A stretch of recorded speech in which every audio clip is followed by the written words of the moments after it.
The past 3 years have been filled with horror. The bombardment of civilians and towns, the use of chemical weapons, terrorist attacks, executions, disappearances, torture, killing, and destruction. Enough is enough.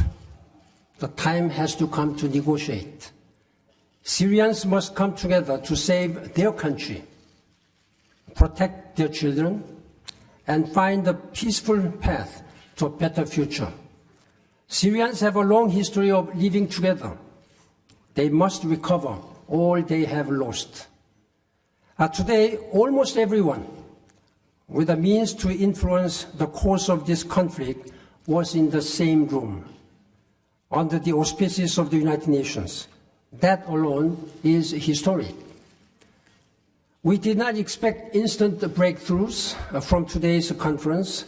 No one underestimates the difficulties, but the seriousness and horror of the situation has focused all minds, and there is a due determination to insist that the parties find a way to peace. We must seize this fragile chance. In Geneva on Friday, 24th of this month, the hard work begins.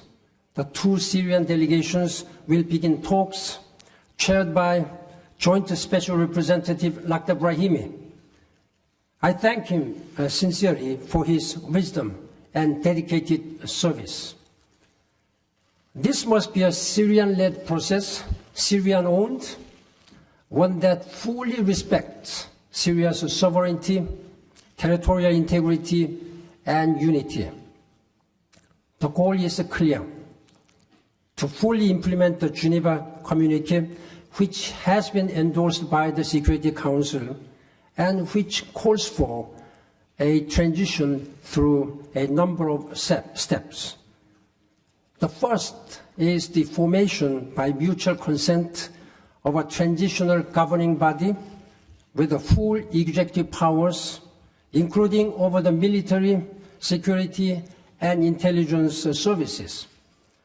The state's institutions must be preserved and reformed and respect the human rights and be led by people who command public confidence under the control of the transitional governing body. Other steps must follow: national dialogue, constitutional review, elections. As the parties work for this goal, they must respect international humanitarian law, which has been flagrantly violated in this conflict. They can start today, now, by allowing full humanitarian access to all in need, especially in besieged areas where people have gone without aid for months.